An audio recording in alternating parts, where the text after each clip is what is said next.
California stretches along the Pacific coastline like a golden ribbon, but beneath its sun-soaked beaches and towering redwoods lies a story that spans millions of years.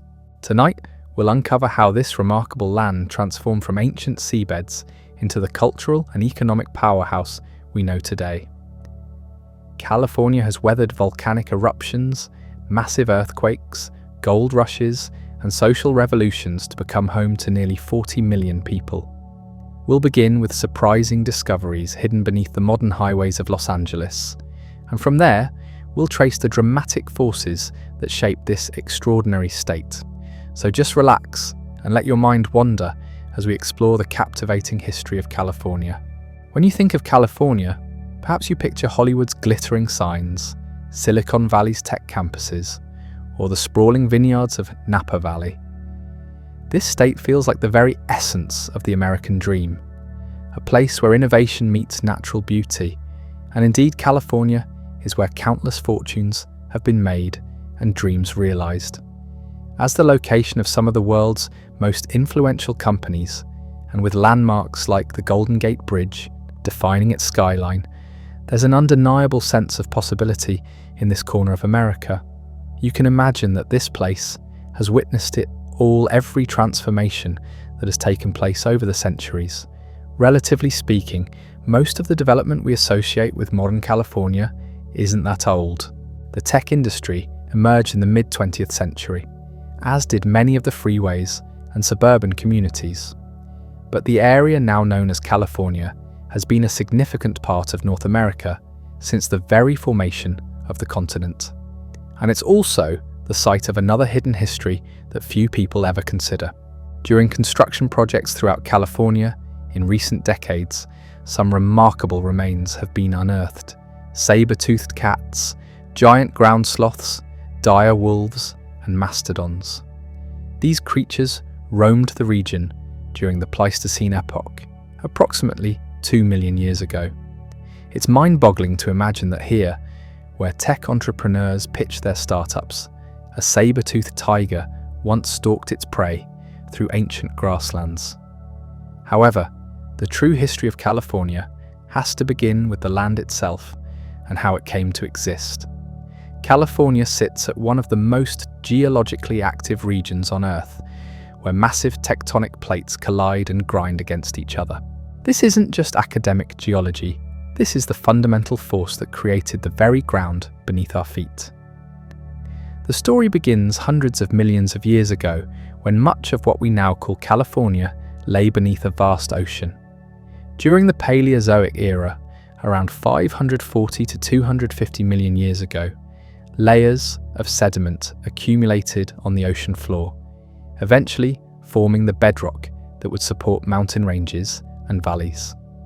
Marine fossils embedded in these ancient rocks tell us that trilobites, brachiopods, and other sea creatures thrived in these prehistoric waters. But the real drama began during the Mesozoic era, roughly 250 to 65 million years ago. This was when the Pacific Plate began its relentless collision with the North American Plate, a process that continues to this day. Picture two massive conveyor belts moving toward each other at the pace of a growing fingernail. When they meet, the oceanic plate slides beneath the continental plate in a process called subduction, creating immense pressure and heat. This collision birthed California's most defining feature, the Sierra Nevada mountain range. These weren't gentle hills that emerged gradually. The Sierra Nevada formed through violent geological upheaval, with molten granite pushing upward through the Earth's crust like a slow-motion explosion.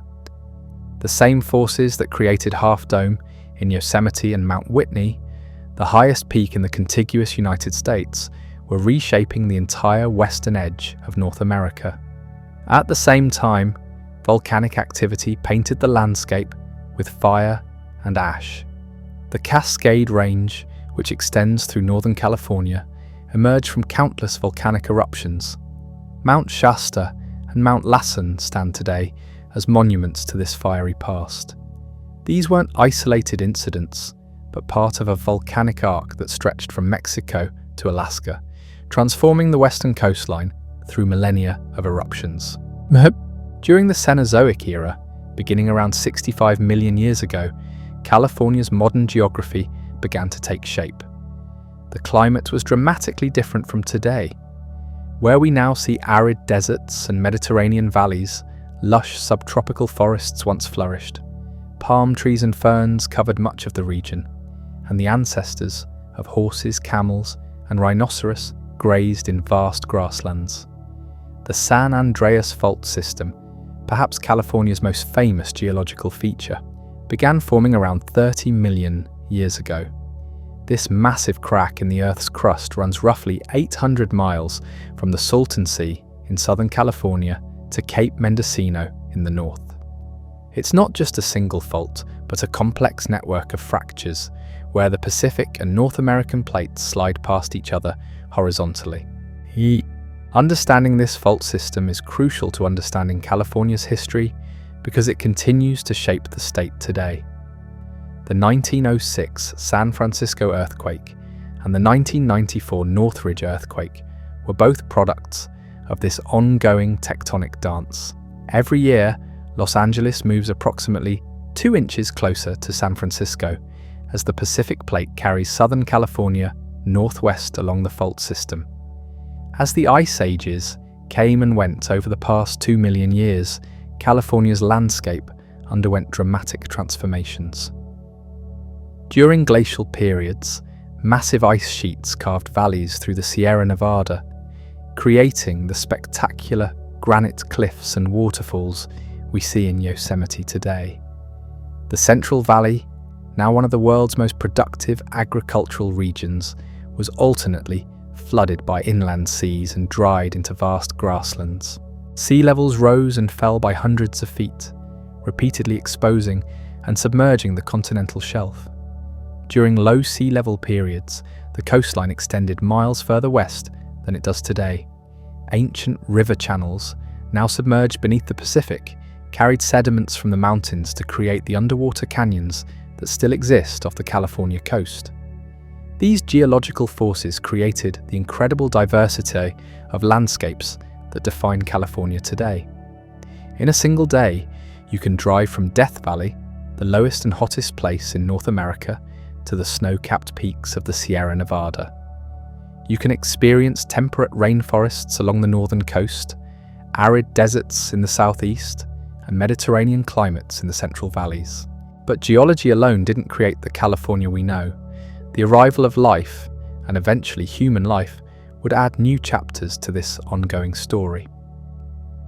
During the Miocene epoch, around 20 million years ago, California's climate began shifting toward the patterns we recognize today. The subtropical forests gave way to grasslands and oak woodlands.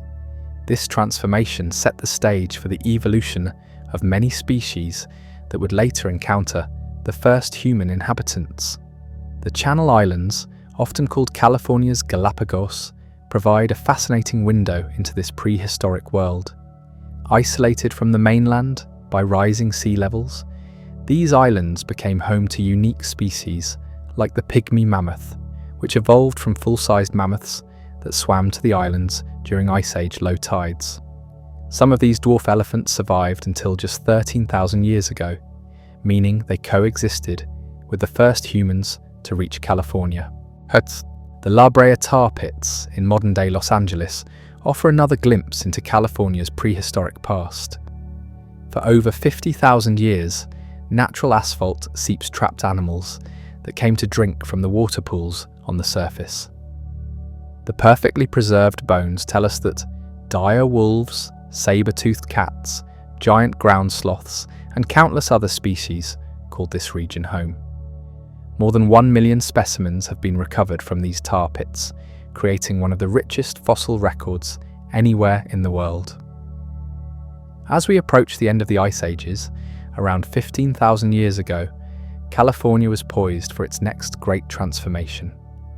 The massive mammals that had dominated the landscape for millions of years were facing extinction, likely due to climate change and the arrival of a new species that would eventually reshape every corner of this remarkable land. The stage was set for human history to begin, but the geological forces that created California continue their work today. Every earthquake reminds us that this land is still being born, still transforming, still writing new chapters in its extraordinary story. The mountains continue to rise, the fault systems continue to shift, and the Pacific Plate continues its relentless northward journey.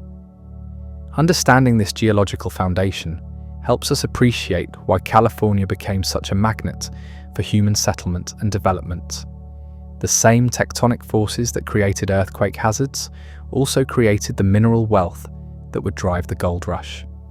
The volcanic soils that resulted from ancient eruptions would prove perfect for growing grapes and other crops. The diverse microclimates created by mountain ranges and ocean currents would support everything from redwood forests to desert ecosystems. California's geological story is far from over. Scientists estimate that Los Angeles will eventually slide past San Francisco and continue northwest along the Pacific Plate. In about 15 million years, parts of California may even become an island chain separated from the North American continent.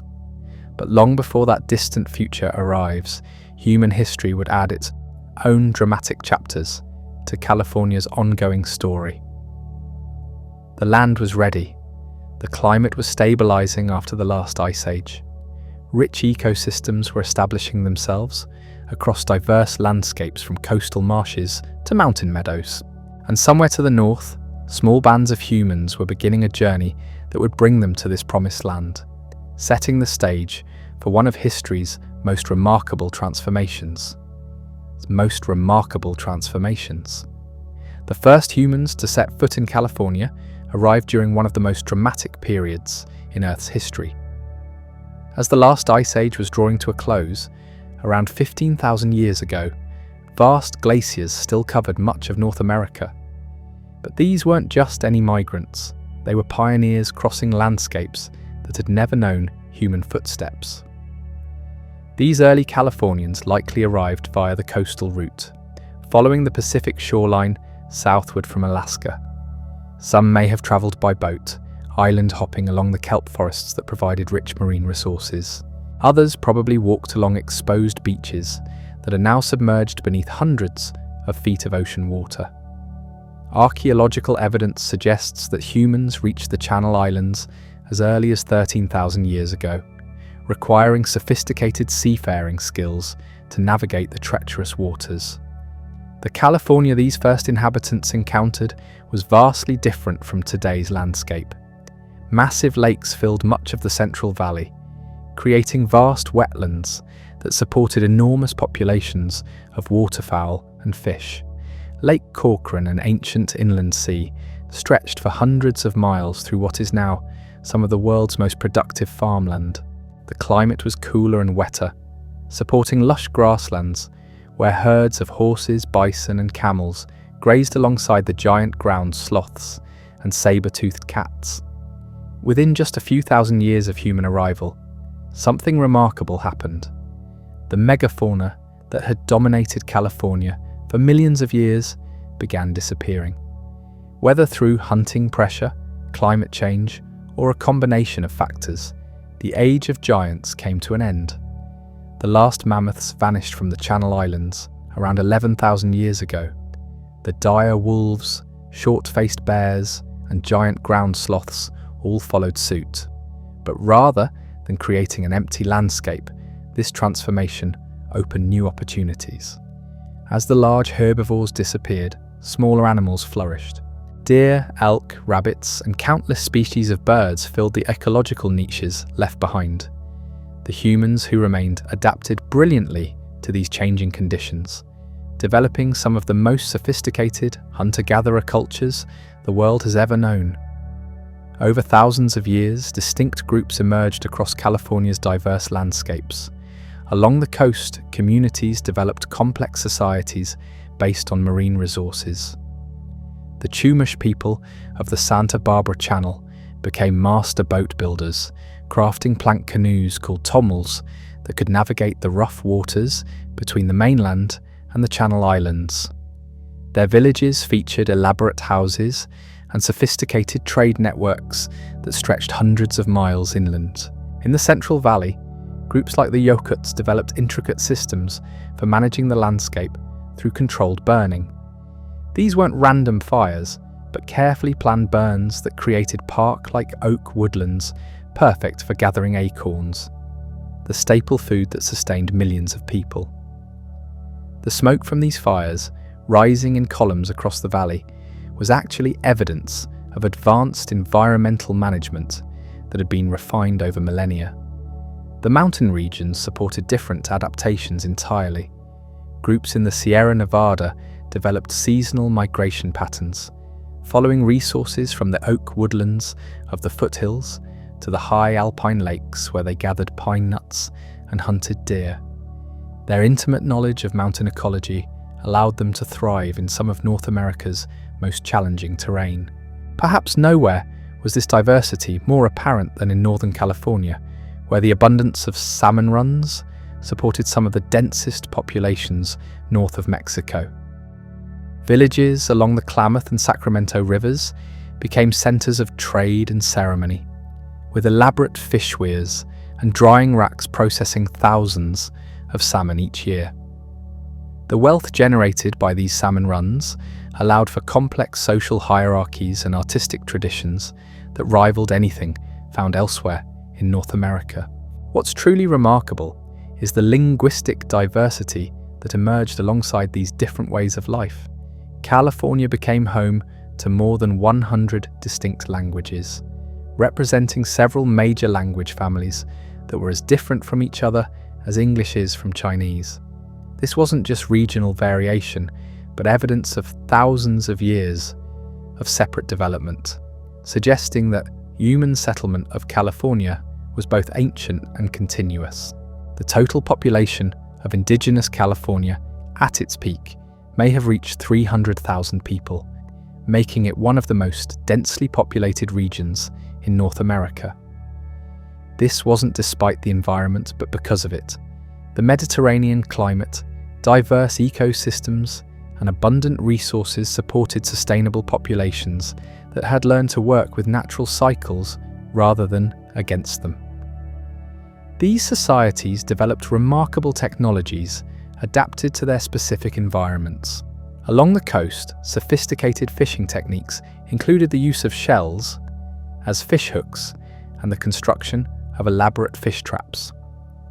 In the deserts, people learned to locate and manage precious water sources, developing techniques for processing desert plants that would otherwise be inedible. In the mountains, they created tools from obsidian that were sharper than modern surgical steel. Trade networks connected these diverse communities across vast distances. Shells from the Pacific coast have been found in archaeological sites hundreds of miles inland. Obsidian from the eastern Sierra Nevada reached communities along the coast.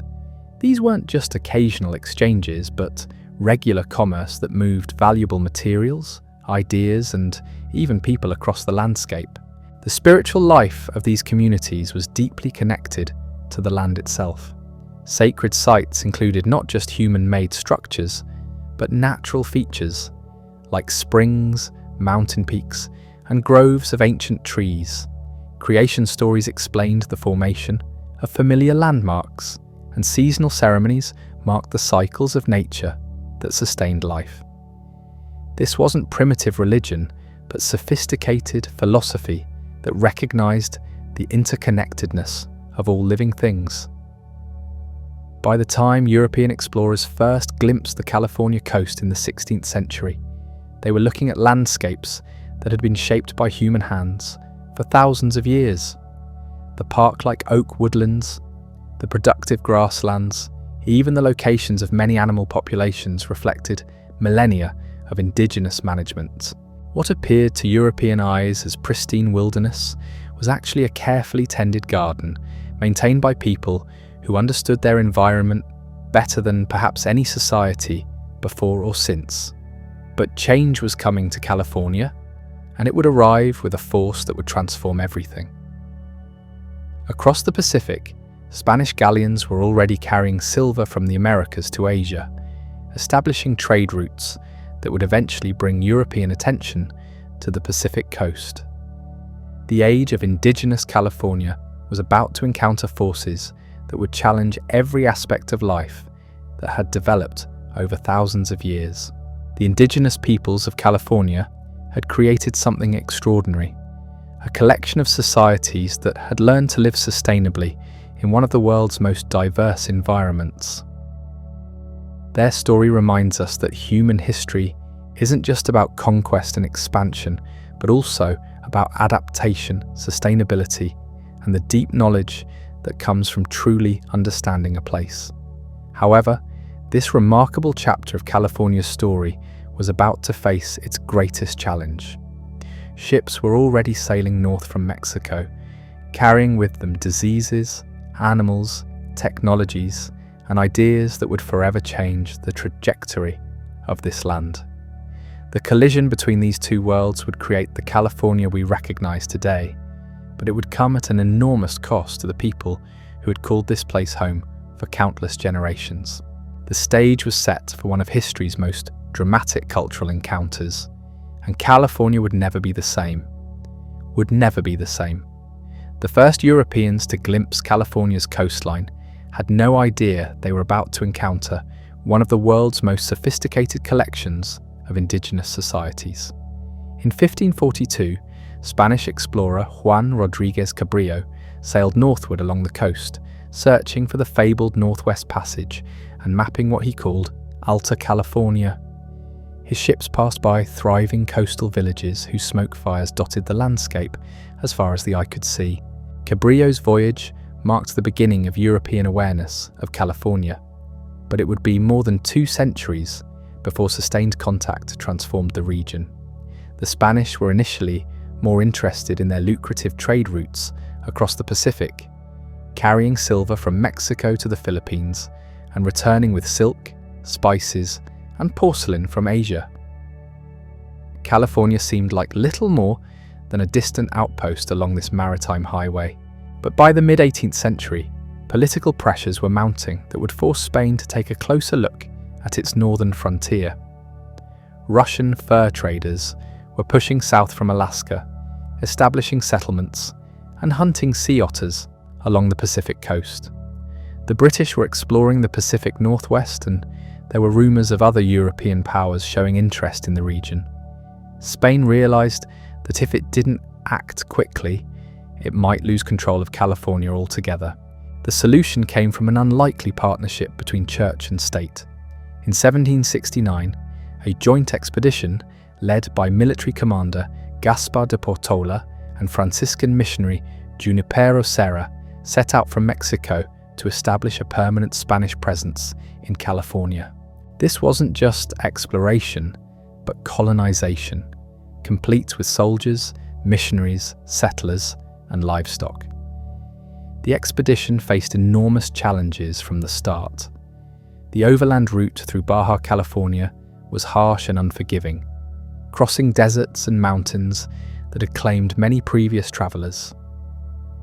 Supply ships faced treacherous currents and unpredictable weather along the coast. Many expedition members died from scurvy, exhaustion, and other hardships before they ever reached their destination. When Portola and Serra finally arrived in San Diego Bay in 1769, they encountered indigenous communities that had been thriving there for thousands of years.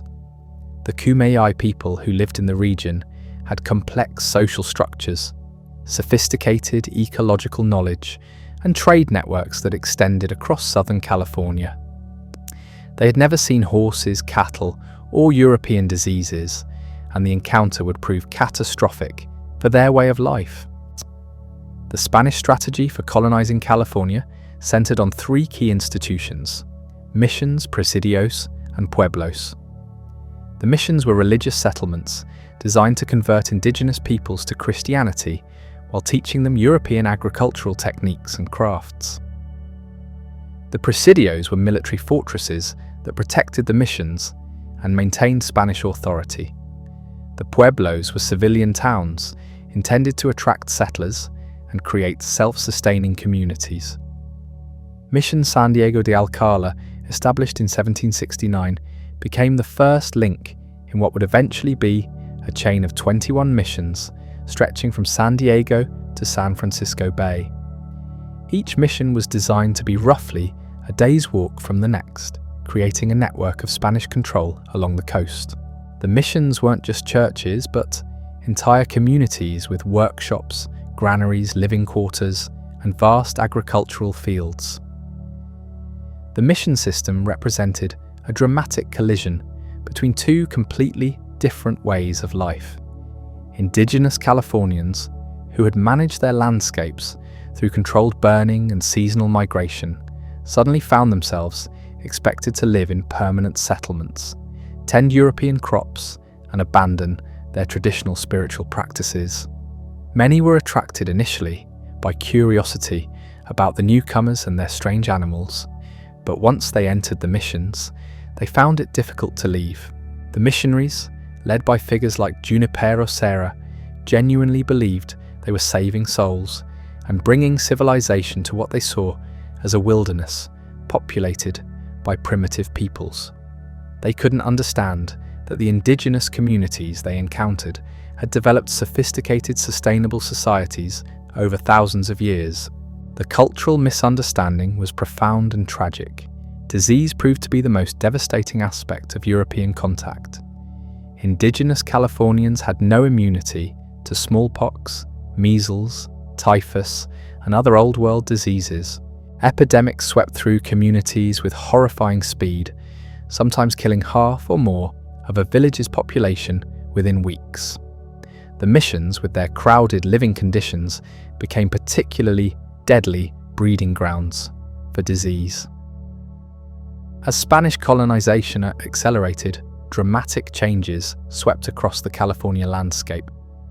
European livestock, cattle and sheep in particular, transformed ecosystems that had been shaped by indigenous management for millennia. The animals trampled native plants, compacted soils, and altered water sources. Within decades, vast areas of California looked completely different than they had for thousands of years. The Spanish also introduced new crops that would eventually define California agriculture. Wheat, barley, and various fruits and vegetables from the Mediterranean climate of Spain found California's similar conditions ideal for growth. Vineyards were planted at many missions, beginning California's long relationship with wine production. These weren't just dietary changes, but fundamental alterations to the land itself. By 1800, the mission system had expanded to include settlements from San Diego to San Francisco Bay. Mission Dolores, established in 1776 in what is now San Francisco, represented the northernmost reach of Spanish colonization. Each mission controlled vast tracts of land, sometimes encompassing hundreds of thousands of acres worked by indigenous laborers. The human cost of this transformation was staggering. California's indigenous population, which may have numbered 300,000 before European contact, plummeted to perhaps 150,000 by 1800. Some communities disappeared entirely, while others saw their populations reduced by 80 or 90%. Traditional languages, customs, and ecological knowledge accumulated over millennia were lost forever. Yet indigenous peoples didn't simply disappear or passively accept these changes. There were numerous revolts and resistance movements throughout the mission period. In 1775, the Kumeyaay attacked Mission San Diego, killing several Spanish colonists and burning buildings. In 1824, a major uprising at Mission Santa Barbara, Santa Ynez, and La Purísima involved hundreds of Chumash people who had grown frustrated with harsh treatment and cultural suppression. The Spanish colonial period also saw the emergence of new cultural groups that would play important roles in California's future. The Californios were Spanish-speaking settlers who adapted to local conditions while maintaining connections to Mexican culture. Many intermarried with indigenous peoples, creating mixed communities that blended different traditions. These families would eventually control vast cattle ranches that dominated California's economy for decades. As Mexico gained independence from Spain in 1821, California entered a new phase of its history. The new Mexican government viewed the missions with suspicion, seeing them as symbols of Spanish colonial control. Secularization laws passed in the 1830s transferred mission lands to private ownership, theoretically returning some territory to indigenous communities, but often benefiting wealthy California families instead. The end of the mission era didn't mean the end of cultural transformation in California. Mexican rule brought new immigration policies, different economic opportunities, and continued pressure on indigenous communities. The stage was being set for even more dramatic changes that would soon arrive from an unexpected direction as American settlers began looking westward toward the Pacific coast. California, in the early 19th century, was a land caught between worlds.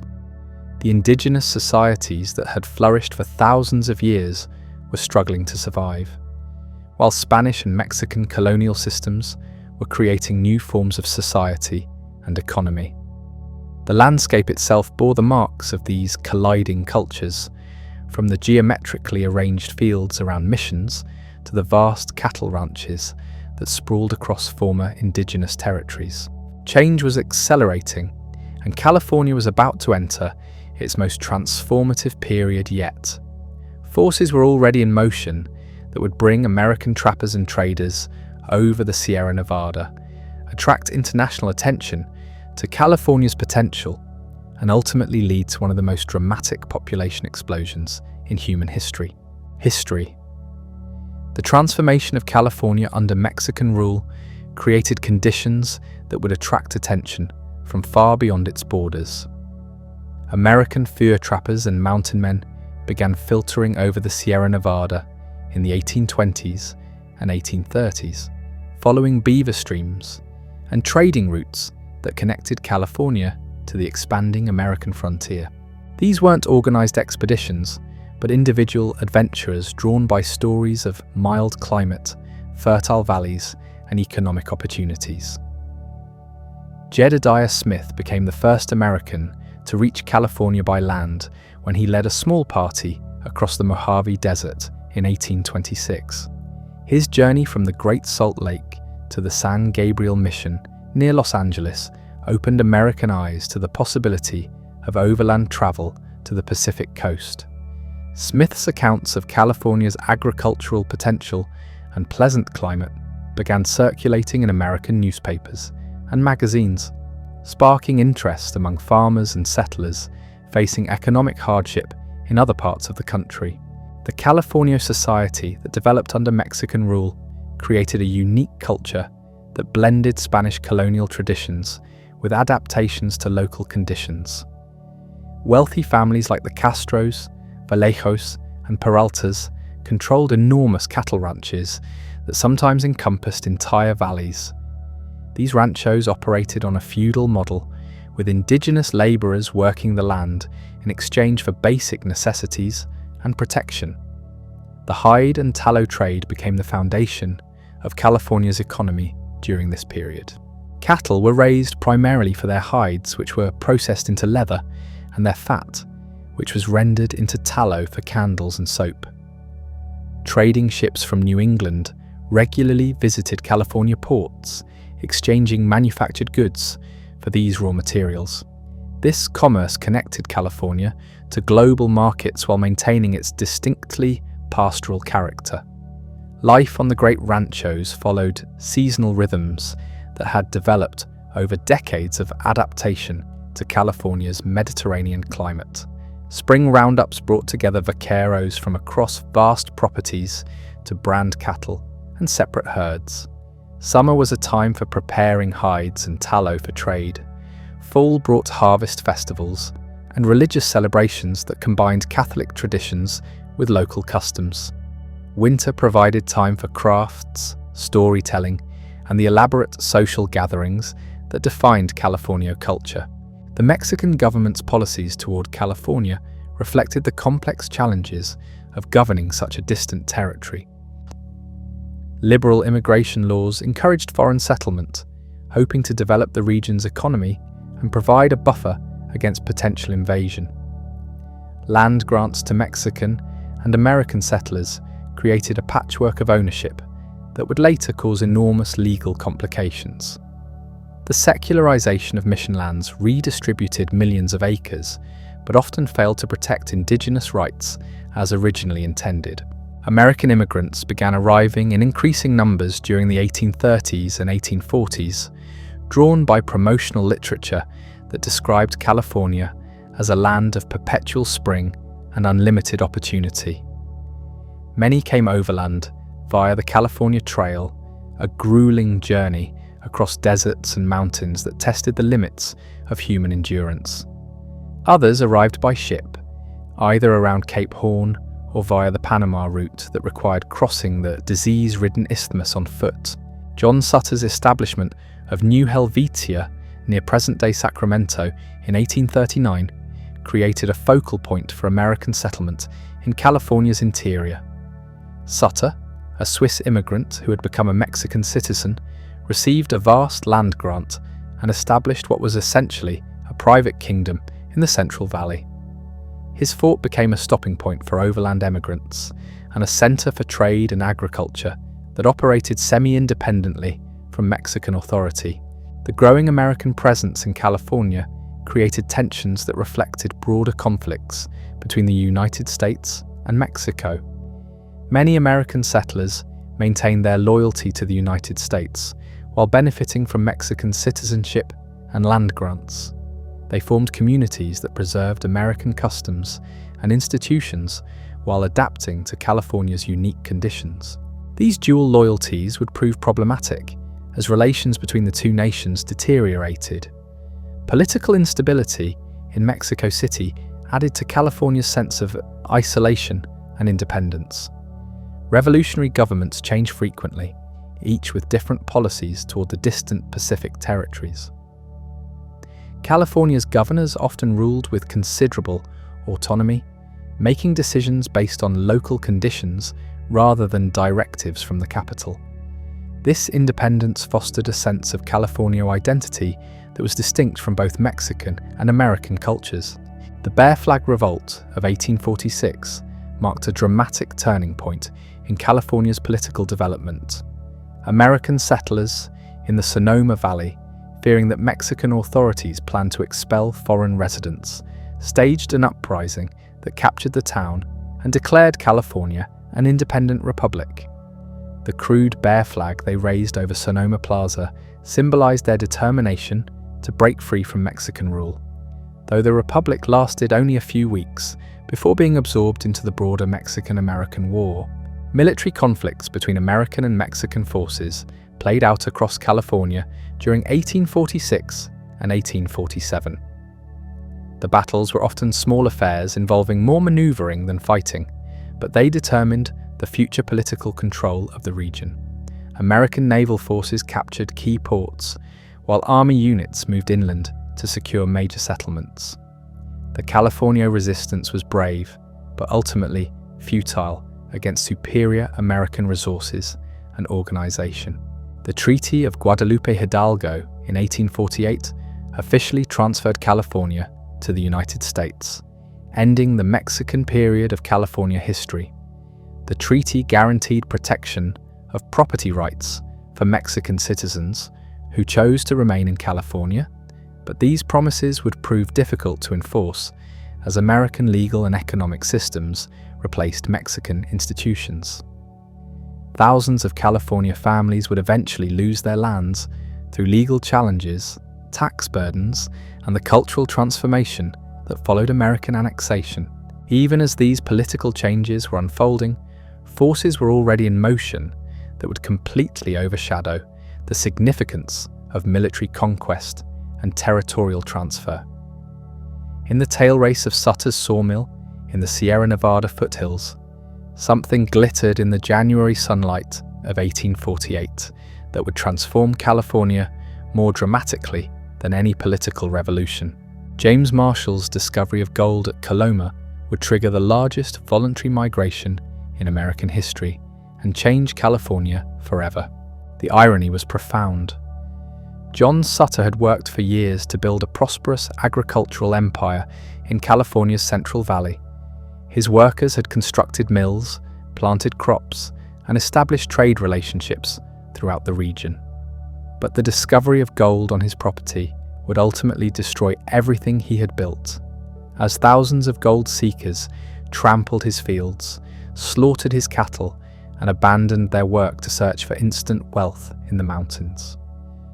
Word of the gold discovery spread slowly at first. Sutter tried to keep the find secret, knowing it would disrupt his carefully planned community. But by spring of 1848, rumors were circulating throughout California. Mexican war veterans returning home carried stories of gold in California streams.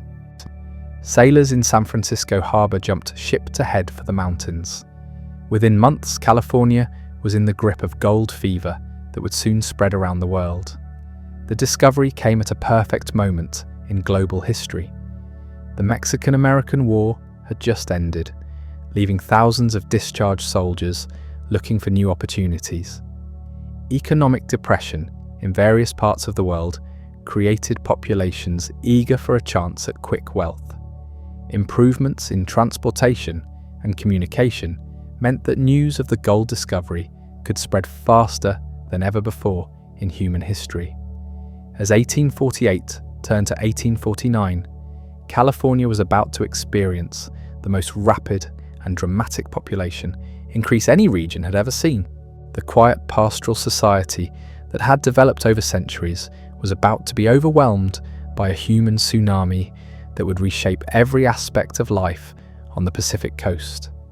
The California gold rush was about to begin, and nothing would ever be the same. The transformation began almost immediately. By the summer of 1848, California's sleepy towns and quiet ranchos were experiencing something unprecedented in human history. Ships arriving in San Francisco Bay found their crews deserting en masse, leaving captains stranded with vessels full of cargo but no sailors to work them. Entire neighborhoods in established settlements emptied as residents abandoned their homes, businesses, and families to chase rumors of gold in the Sierra Nevada foothills. What started as a local phenomenon quickly became a global obsession. News of California gold reached the East Coast by late 1848, triggering a frenzy of preparation for the journey west. Newspapers published breathless accounts of nuggets the size of chicken eggs and streams so rich with gold that fortune could be made in a single day. These stories, often wildly exaggerated, created a mass hysteria that swept across America and eventually reached every corner of the world. The logistics of reaching California in 1849 were staggering. Overland travelers faced a 2,000-mile journey across plains, deserts, and mountains that claimed thousands of lives. The sea route around Cape Horn required months aboard cramped ships, battling some of the world's most treacherous waters. The Panama route offered a shorter alternative, but exposed travelers to tropical diseases and the challenge of crossing the disease-ridden isthmus on foot or by mule. Despite these obstacles, they came by the tens of thousands. The 49ers, as they became known, represented one of the most diverse migrations in American history. Farmers from Missouri walked alongside doctors from Boston and shopkeepers from New York. Former slaves sought freedom and fortune in California's goldfields. Chinese immigrants crossed the Pacific in overcrowded ships. Mexicans traveled north from Sonora. Europeans abandoned their homelands for a chance at American gold. The numbers were staggering. California's population exploded from perhaps 14,000 non-Indigenous residents in 1848 to over 100,000 by the end of 1849. By 1852, the population had reached nearly 250,000. This wasn't gradual settlement, but a human avalanche that overwhelmed every existing institution and created entirely new forms of society almost overnight. San Francisco became the primary gateway for this unprecedented migration. The small Mexican pueblo of Yerba Buena, renamed San Francisco in 1847, transformed into a chaotic boomtown that defied every convention of urban development. Buildings were constructed overnight from whatever materials could be found. Canvas tents served as stores, hotels, and homes. Ships abandoned in the harbour were converted into warehouses, saloons, and even jails. The city's growth was so rapid that it outpaced any attempt at planning or organisation. Streets were laid out haphazardly, following no logical pattern.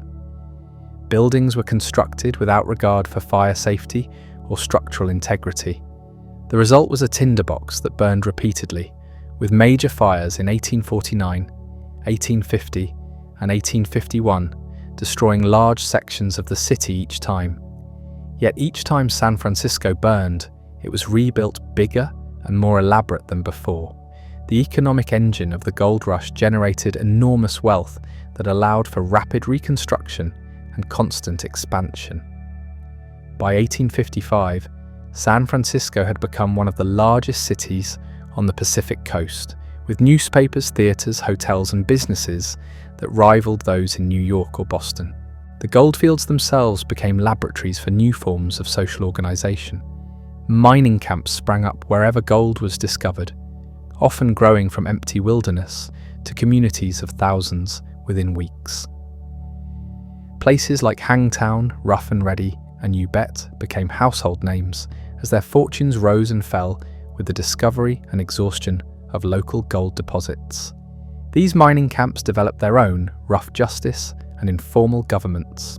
Miners' meetings became the primary form of law enforcement, with decisions made by majority vote of whoever happened to be present. Justice was swift and often harsh, with punishment ranging from exile to hanging for serious crimes.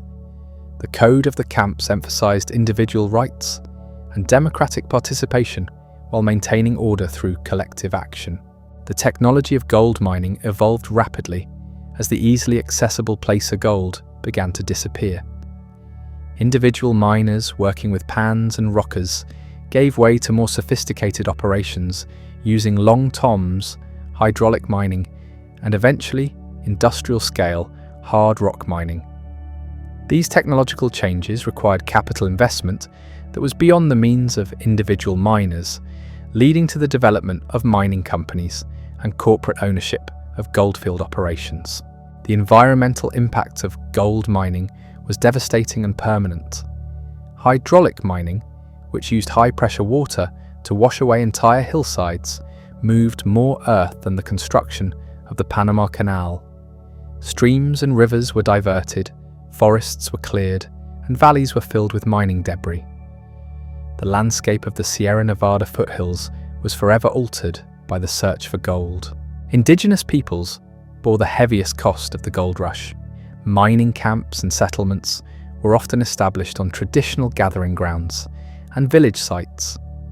The massive influx of miners disrupted hunting and fishing patterns that had sustained indigenous communities for thousands of years.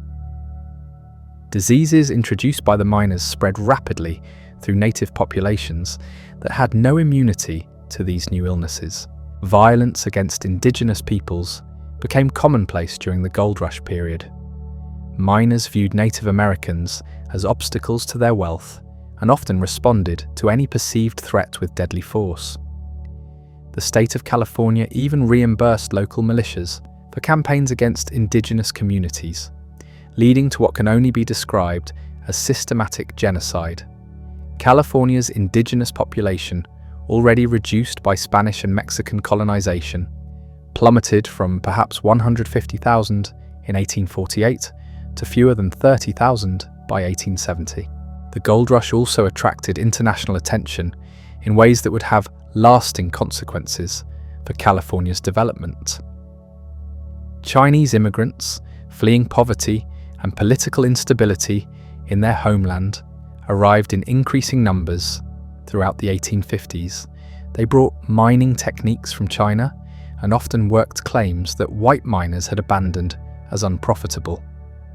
Despite facing discrimination and violence, Chinese communities, established themselves throughout California and became essential to the state's economic development. Mexican and South American miners, many with extensive experience in gold and silver mining, initially found success in California's gold fields. However, they faced increasing hostility from American miners who viewed them as foreign competition. The foreign miners' tax, first imposed in 1850, was designed to drive non-American miners from the goldfields through prohibitive licensing fees. The agricultural revolution that accompanied the gold rush was nearly as significant as the mining boom itself. The sudden arrival of hundreds of thousands of people created an enormous demand for food that California's existing agricultural system couldn't meet. Wheat, barley, and other grains were initially imported from Chile and Australia at enormous expense, creating opportunities for local farmers who could adapt quickly to new market conditions. John Bidwell, who had arrived in California as part of one of the first overland emigrant parties in 1841, recognized the agricultural potential early. His Rancho Chico in the Sacramento Valley became a model for large-scale farming that combined American agricultural techniques with adaptation to California's unique climate and soil conditions. Bidwell's success demonstrated that fortunes could be made in California agriculture as well as mining. The cattle industry, which had been the foundation of the California economy, initially benefited enormously from the gold rush. Beef prices skyrocketed as miners were willing to pay premium prices for fresh meat. Many California families found themselves wealthy beyond their dreams as their cattle herds became incredibly valuable. However, this boom was short-lived as overgrazing and drought in the mid-1860s would devastate the cattle industry. Transportation became a critical bottleneck as California's population exploded. The existing roads were completely inadequate for the volume of people and goods moving throughout the state. Steamboat service on the Sacramento and San Joaquin rivers became lifelines connecting the mining regions to San Francisco Bay. Stagecoach lines were established to serve remote mining camps, often following trails that were little more than animal paths through the mountains. The need for reliable communication led to the establishment of express companies that carried mail and packages throughout the mining regions. Wells Fargo, founded in 1852, became synonymous with California commerce through its combination of banking services and express delivery. The famous Pony Express, though it operated for only 18 months, captured the imagination of the nation and demonstrated California's integration into the broader American economy. Banking and finance became crucial industries as the gold rush generated enormous amounts of wealth that needed to be stored, transported, and invested. William Ralston's Bank of California became one of the most powerful financial institutions on the West Coast, financing everything from mining operations to railroad construction. The concentration of wealth in San Francisco's financial district gave the city influence that extended far beyond California's borders. The social consequences of the gold rush were as dramatic as the economic ones. Traditional family structures were disrupted as men left wives and children behind to seek their fortunes in California. The gender imbalance in mining camps was extreme, with some communities having ratios of 100 men for every woman. This created social tensions and contributed to the rough, often violent character of mining camp life. Women who did make it to California during the gold rush often found unprecedented economic opportunities. The scarcity of traditional domestic services meant that women could charge premium prices for cooking, laundry, and other household tasks. Some women became wealthy by providing these services to miners, often earning more than the miners themselves. Others established boarding houses, restaurants, and other businesses that served the growing population. The cultural impact of the gold rush extended far beyond California's borders.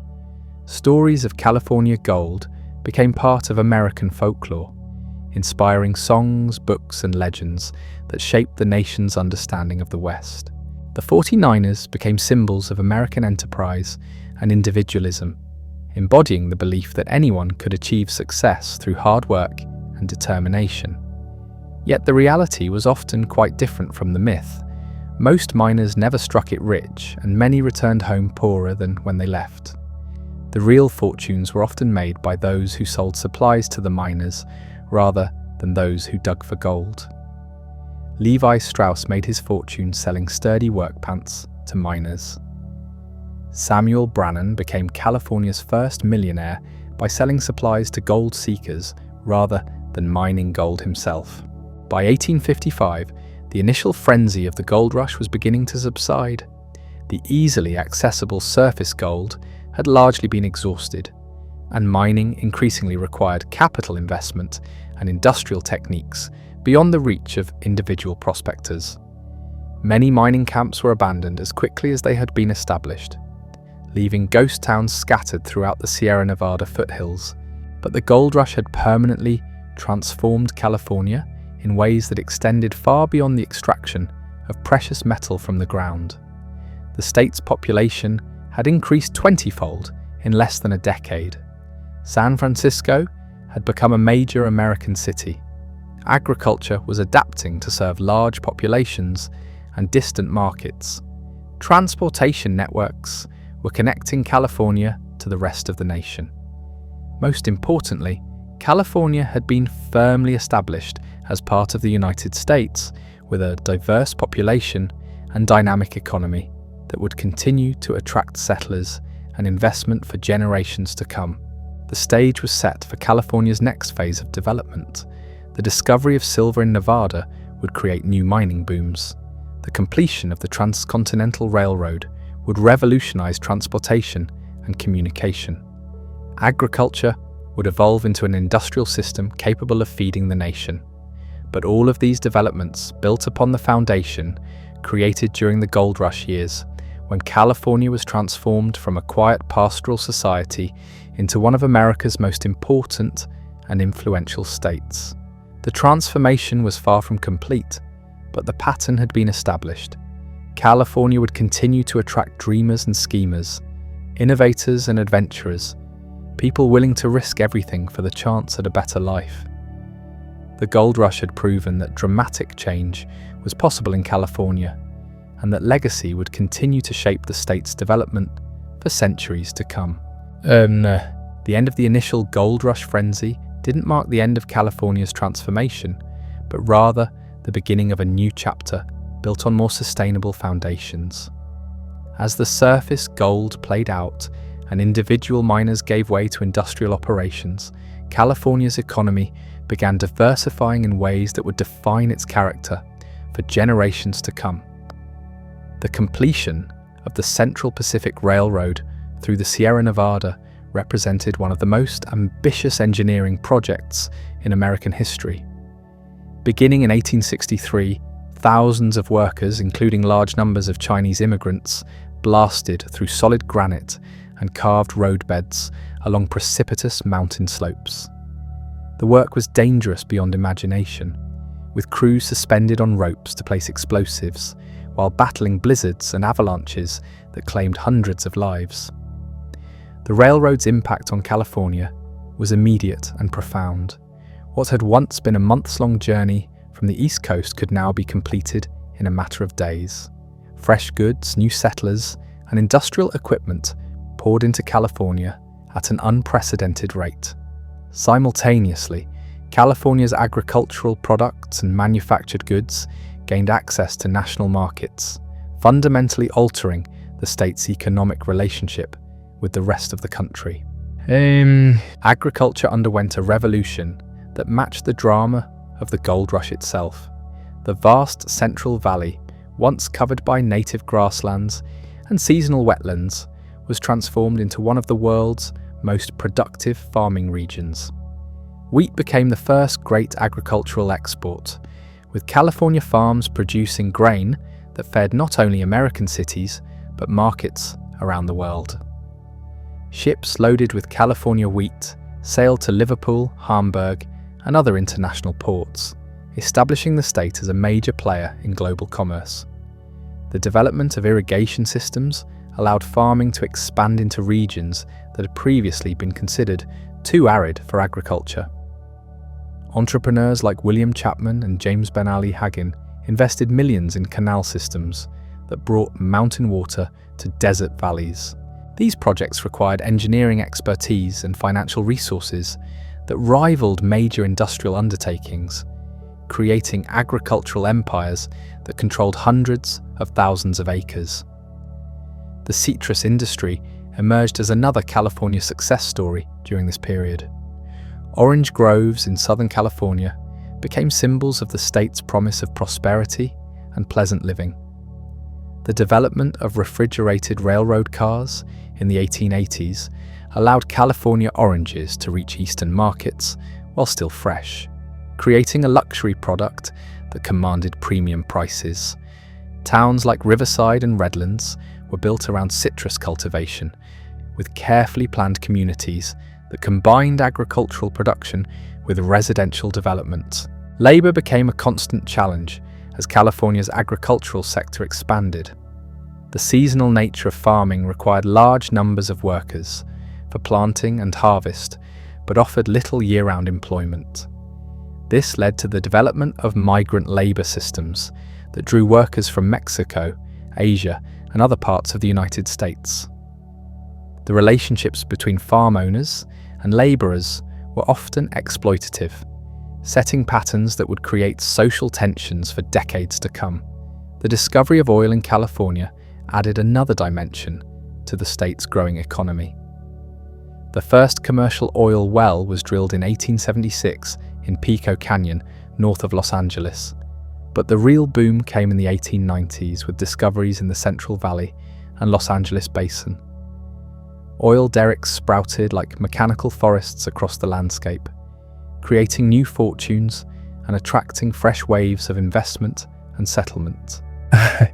Los Angeles, which had been a small pueblo of perhaps 5,000 people in 1870, experienced explosive growth that rivaled San Francisco's gold rush expansion. The arrival of the railroad in 1876 connected Southern California to national markets and transportation networks. Real estate booms in the 1880s brought thousands of new residents seeking health, wealth, and opportunity in the sunny Mediterranean climate. The development of Los Angeles Harbor represented another triumph of engineering and ambition over natural obstacles. The shallow bay at San Pedro was transformed through massive dredging and construction projects into one of the Pacific Coast's major ports. This artificial harbour became the foundation for Los Angeles' emergence as a major commercial centre, competing directly with San Francisco for control of Pacific trade. Water became the defining issue for Southern California's development. The region's natural water supply was inadequate to support large populations and extensive agriculture. William Mulholland's engineering projects, including the Los Angeles Aqueduct, completed in 1913, brought water from the distant Owens Valley across hundreds of miles of desert and mountains. These water projects made possible the growth of Los Angeles, but often came at the expense of rural communities whose water was diverted to serve urban needs. The entertainment industry began its association with California during this period, though it would not reach full flowering until the 20th century. San Francisco's theatres and music halls became renowned for their elaborate productions and famous performers. The city's cultural life rivaled that of New York or Boston, with opera houses, museums, and literary societies that attracted artists and intellectuals from around the world.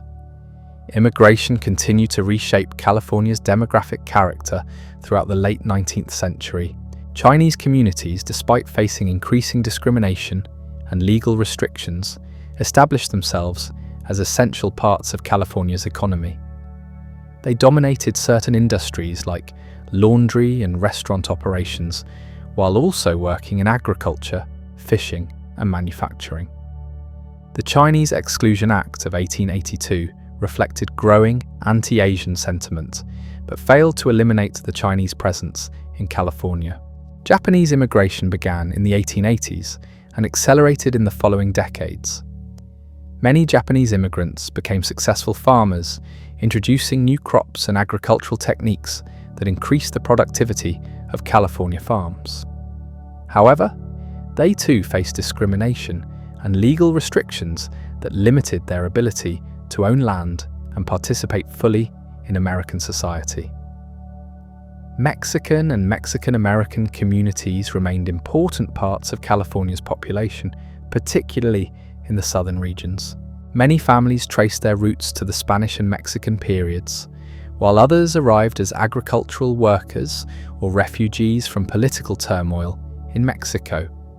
These communities maintained distinct cultural traditions while adapting to the changing economic and social conditions of American California. The labor movement gained strength as California's industrial economy developed. The Working Men's Party, founded in San Francisco in the 1870s, reflected growing tensions between workers and employers over wages, working conditions, and immigration policies.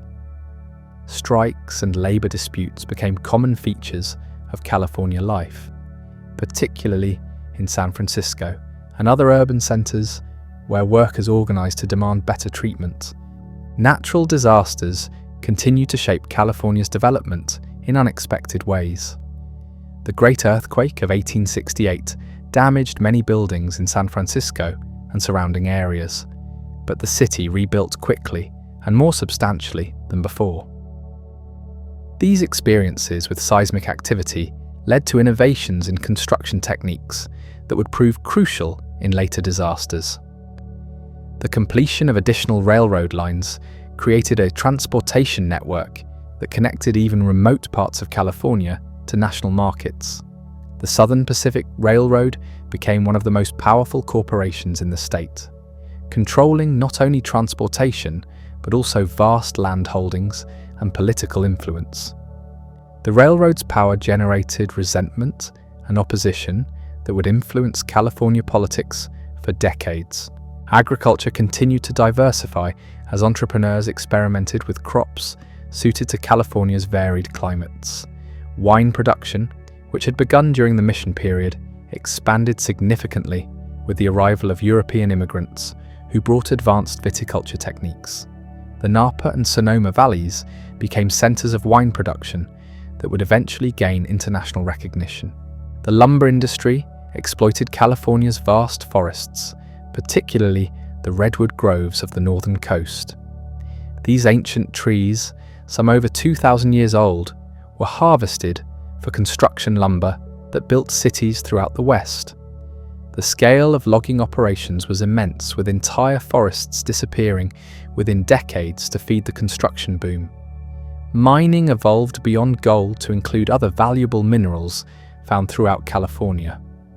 Silver mines in the eastern Sierra Nevada generated enormous wealth, while mercury mines in the Coast Range provided essential materials for gold processing operations. Coal deposits in various parts of the state supported industrial development and railroad operations.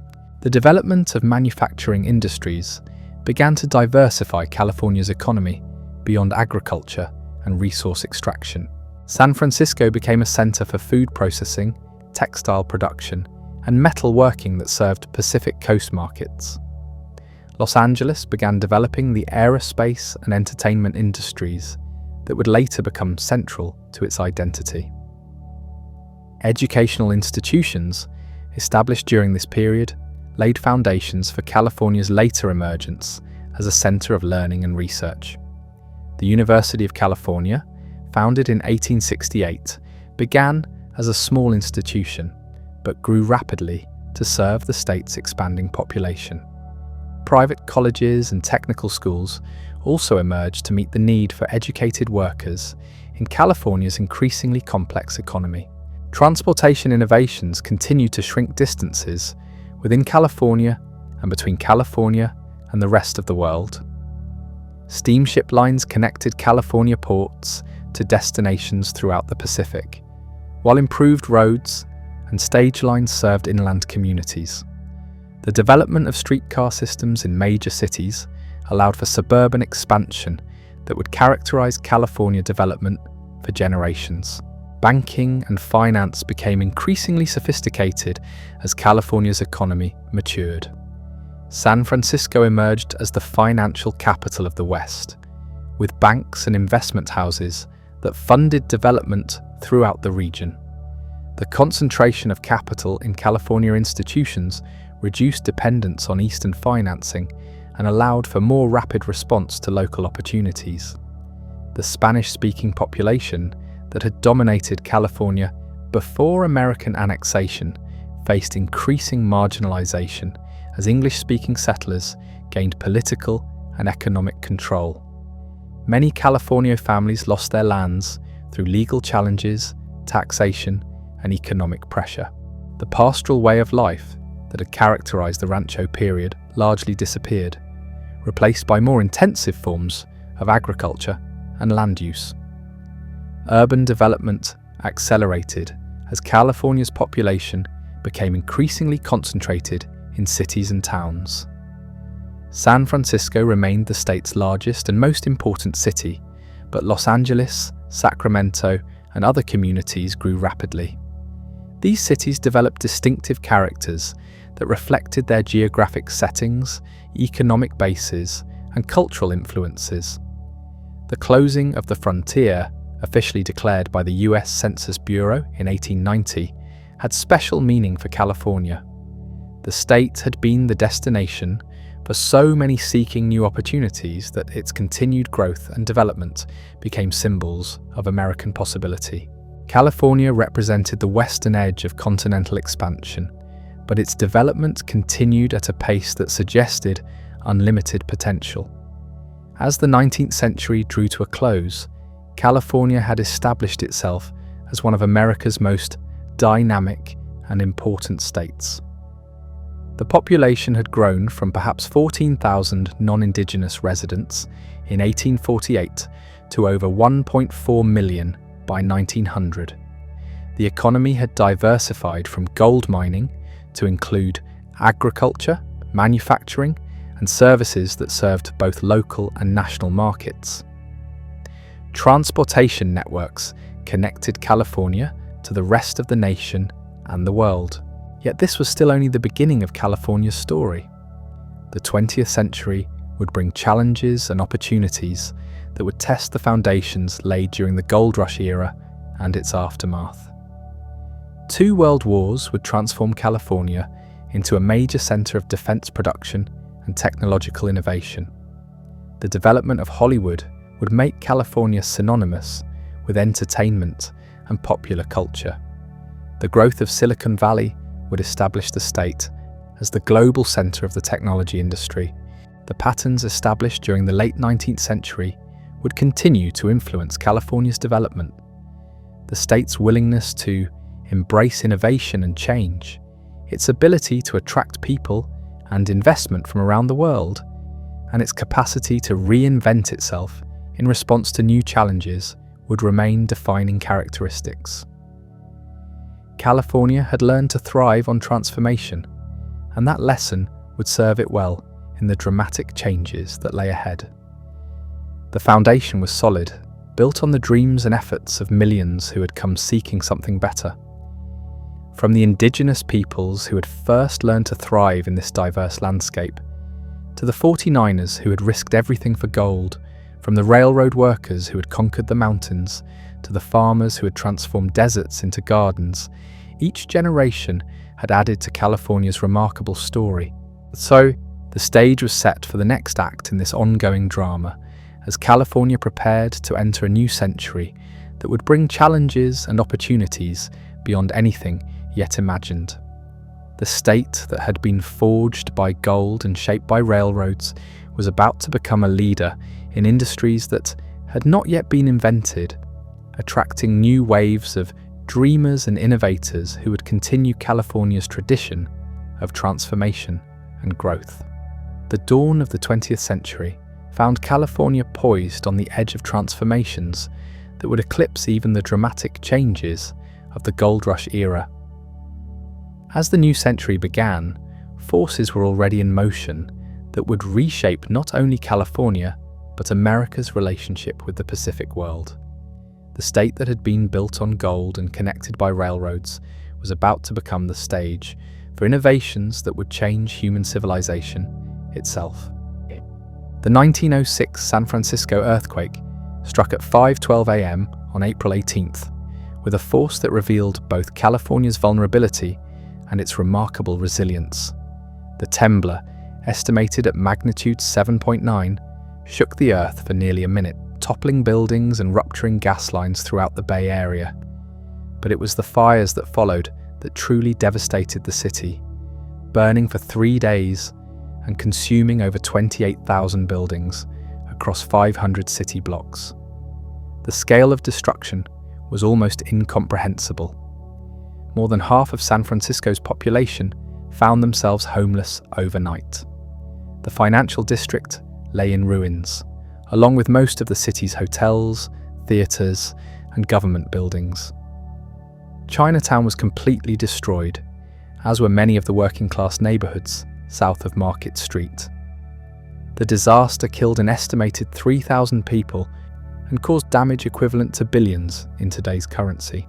Yet what happened next demonstrated something essential about California's character. Rather than abandon the ruined city, San Franciscans immediately began planning its reconstruction. Within days of the disaster, city leaders were meeting to discuss not just rebuilding, but improving upon what had been lost. The new San Francisco would be more beautiful, more modern, and better prepared for future earthquakes. The rebuilding efforts attracted architects and planners from around the world who saw San Francisco as a blank canvas for urban innovation. Daniel Burnham's city, beautiful plan, though never fully implemented, influenced the reconstruction with its emphasis on grand boulevards, parks and civic buildings. The new city that emerged incorporated lessons learned from the disaster, with improved building codes and fire safety measures that would serve as models for other earthquake-prone regions. The earthquake also accelerated demographic changes that had been underway for decades. Many Chinese residents, whose Chinatown had been completely destroyed, were relocated to distant parts of the city. Some never returned, dispersing to other cities throughout California and the West. The disaster became a catalyst for urban renewal that often came at the expense of immigrant and working-class communities. The reconstruction boom created thousands of jobs and attracted workers from across the nation. The rapid rebuilding demonstrated California's economic resilience and its ability to bounce back from even catastrophic setbacks. By 1915, just 9 years after the earthquake, San Francisco was hosting the Panama Pacific International Exposition, a world's fair that showcased the city's complete recovery and celebrated the opening of the Panama Canal. The completion of the Panama Canal in 1914 had profound implications for California's development. The new waterway dramatically reduced shipping times between California and the East Coast, making it economically feasible to ship bulk goods like agricultural products to eastern markets. California's ports, particularly Los Angeles and San Francisco, became crucial links in this new global trading system. Los Angeles emerged as the primary beneficiary of these changing trade patterns. The city's artificial harbour at San Pedro was expanded and modernized to handle the increased shipping traffic. New railroad connections linked the port directly to the agricultural regions of the Central Valley and the industrial centres of the Midwest. By 1920, Los Angeles had become one of the fastest growing cities in America. The discovery of oil in Los Angeles transformed the region from an agricultural area into an industrial powerhouse. The oil fields that surrounded the city created a forest of derricks that stretched from the coast to the mountains. By 1910, California was producing more oil than any other state, providing the energy that would fuel the automobile revolution and support the state's continued industrial development. The automobile's arrival in California coincided perfectly with the state's geography and culture. The mild climate made year-round driving practical, while the vast distances between cities made cars essential for transportation. California's early embrace of automobile culture would eventually reshape the entire state, influencing everything from urban planning to social relationships. The development of the motion picture industry in Hollywood represented another example of California's ability to pioneer new forms of economic activity. The combination of year-round sunshine, diverse landscapes, and distance from East Coast patent restrictions made Southern California ideal for film production. By 1915, Hollywood had become the center of American movie making, attracting talent and investment from around the world. The film industry's growth was meteoric. What began as a handful of small studios in converted warehouses quickly evolved into major corporations that employed thousands of workers. The star system created new forms of celebrity that were uniquely American, while the movies themselves exported American culture and values to audiences worldwide. Hollywood became synonymous with glamour, success, and the California dream. World War I marked another turning point in California's development. The state's shipyards, particularly in San Francisco Bay, became crucial to the war effort, building merchant vessels and naval ships at unprecedented rates. The aircraft industry, still in its infancy, began developing in Southern California as military contracts supported research and development in aviation technology. The war also brought new waves of migration to California. African Americans from the South arrived to work in defense industries, beginning a demographic shift that would continue for decades. Women entered the workforce in unprecedented numbers, taking jobs in shipyards and factories that had previously been reserved for men. These social changes challenged traditional hierarchies and created new opportunities for previously marginalized groups. Agricultural production expanded dramatically during the war years as California farms worked to feed not only American troops, but Allied forces overseas. The development of canning and food processing industries allowed California to export preserved fruits and vegetables to markets that would have been impossible to reach with fresh produce. Companies like Del Monte and Libby established operations that would make California a center of food processing for decades.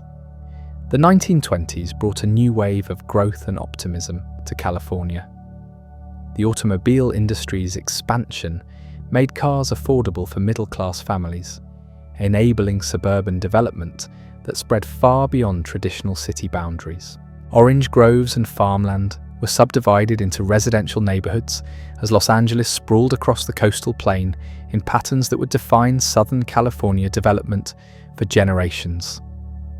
The real estate boom of the 1920s was particularly intense in Southern California, where developers promoted the region's climate and lifestyle to potential buyers across the nation.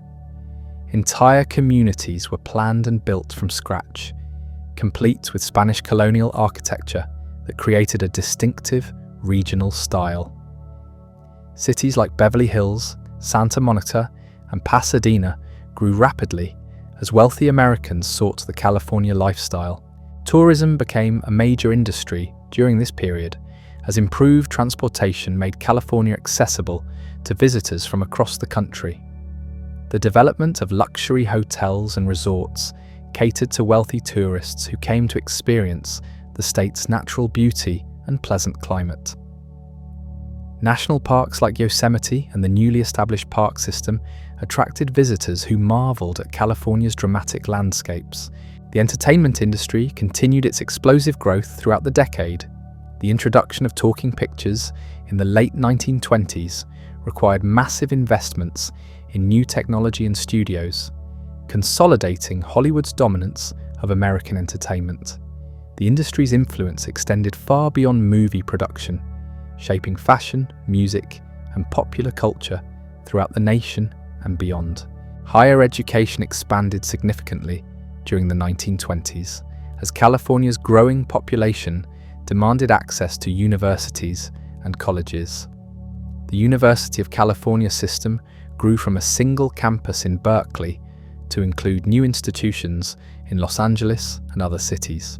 Private universities like Stanford and the California Institute of Technology gained national reputations for excellence in research and education. The development of aviation technology accelerated throughout the decade as California became a center for aircraft manufacturing. Companies like Douglas, Lockheed, and Consolidated established operations in Southern California, taking advantage of the region's year-round flying weather and skilled workforce. The industry would prove crucial to California's economy and would play a vital role in the coming World War. Water remained a critical issue as California's population continued to grow. The completion of major aqueduct systems brought water from distant sources to support urban development and agricultural expansion. However, these projects often came at the expense of rural communities and natural ecosystems, creating conflicts that would persist for decades. The stock market crash of 1929 and the subsequent Great Depression brought California's boom years to an abrupt halt. The real estate bubble burst, leaving thousands of developments half-built and investors bankrupt. Unemployment soared as construction projects were cancelled and businesses failed throughout the state. Yet even during the depths of the Depression, California continued to attract migrants seeking better opportunities. The Dust Bowl of the 1930s drove hundreds of thousands of farmers from Oklahoma, Arkansas, and Texas to California's agricultural valleys. These Okies, as they were often called, provided cheap labor for California's farms, but also created social tensions and competition for jobs. The federal government's response to the Depression included massive public works projects that transformed California's infrastructure. The construction of the Golden Gate Bridge and the Bay Bridge connected San Francisco to surrounding communities, while highway construction improved transportation throughout the state. These projects provided employment during difficult times while creating lasting improvements to California's transportation network. Hollywood thrived during the Depression as audiences sought escape from economic hardship through movies. The studio system reached its peak during this period, producing films that defined American popular culture and exported the California dream to audiences worldwide. Stars like Clark Gable, Jean Harlow, and Gary Cooper became international celebrities, while directors like Frank Capra created movies that celebrated American values and optimism. The agricultural sector adapted to Depression conditions through increased mechanization and more efficient production methods. California's farms became models of industrial agriculture, using scientific methods to maximize yields and reduce costs. The development of hybrid crops and improved irrigation systems allowed California to maintain its position as a leading agricultural producer, even during difficult economic times. Labor organizing intensified during the 1930s as workers sought to improve wages and working conditions. Agricultural workers, many of them Mexican and Filipino immigrants, organized strikes and protests that often met with violent opposition from growers and local authorities. These conflicts highlighted the continuing tensions between labor and capital that had characterized California since the gold rush era. The aircraft industry continued to grow throughout the Depression, supported by military contracts and technological advances. California companies pioneered innovations in aircraft design and manufacturing that would prove crucial during World War II. The industry's concentration in Southern California created clusters of skilled workers and supporting industries that would form the foundation for the region's later aerospace dominance. As the 1930s drew to a close, California stood on the brink of another transformation that would dwarf even the changes of the previous decades.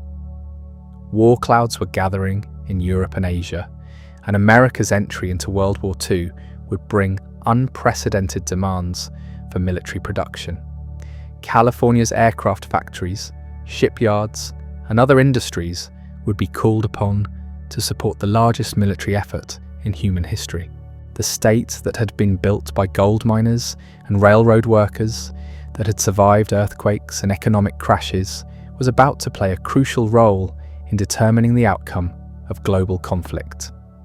The transformation that began with World War II would establish California as a center of technological innovation and military production that would influence the state's development for the remainder of the 20th century and beyond. California's ability to reinvent itself in response to new challenges and opportunities had been demonstrated repeatedly throughout its history. The state had learned to thrive on change, to embrace innovation, and to attract the people and resources necessary for continued growth and development. These characteristics would serve California well as it entered the most transformative period in its remarkable history. The foundation laid during the early 20th century, from the earthquake recovery through the Depression years, had created the infrastructure, institutions, and industrial capacity that would support California's emergence as a global center of technology, entertainment, and economic power.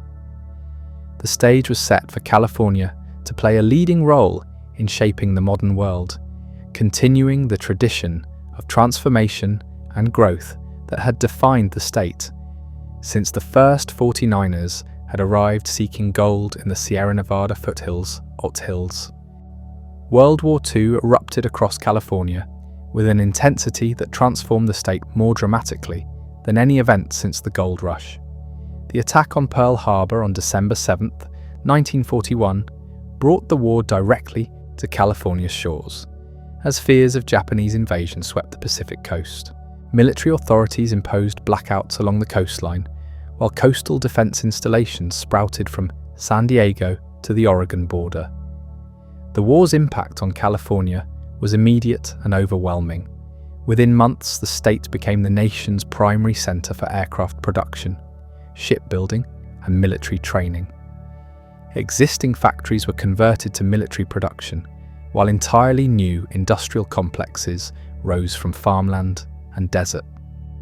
The scale of this transformation defied comprehension, as California's manufacturing output increased by over 300% between 1940 and 1945. Aircraft manufacturing emerged as California's dominant wartime industry. Companies like Lockheed, Douglas, and North American Aviation expanded their operations exponentially, employing hundreds of thousands of workers who produced fighters, bombers, and transport planes for Allied forces worldwide.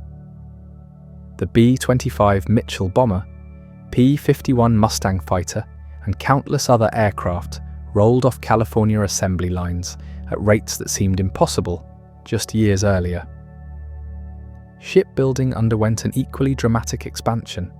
The Kaiser shipyards in Richmond became symbols of American industrial might, using revolutionary assembly line techniques to produce Liberty ships faster than anyone thought possible. Henry Kaiser's yards employed over 100,000 workers at their peak, building vessels that carried supplies and troops across both the Atlantic and Pacific Oceans.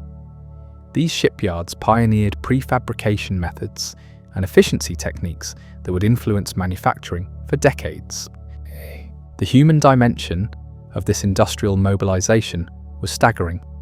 California's population swelled by over 2 million people during the war years as workers flooded into the state from across the nation. African Americans from the South arrived in unprecedented numbers, seeking employment in defense industries that offered wages far exceeding anything available in their home regions. Women entered the workforce in revolutionary numbers, taking jobs as welders, riveters, and machine operators that shattered traditional gender roles. Housing became a critical challenge as cities struggled to accommodate this massive influx of workers. Entire communities were built almost overnight to house defense workers and their families. Richmond's population exploded from 23,000 to over 100,000 in just 4 years. Similar growth occurred in cities throughout California, creating housing shortages and straining public services beyond their limits. The war also brought one of the darkest chapters in California's history through the forced relocation and internment of Japanese Americans. Executive Order 9066, signed by President Roosevelt in February 1942, authorized the removal of over 120,000 people of Japanese ancestry from the West Coast.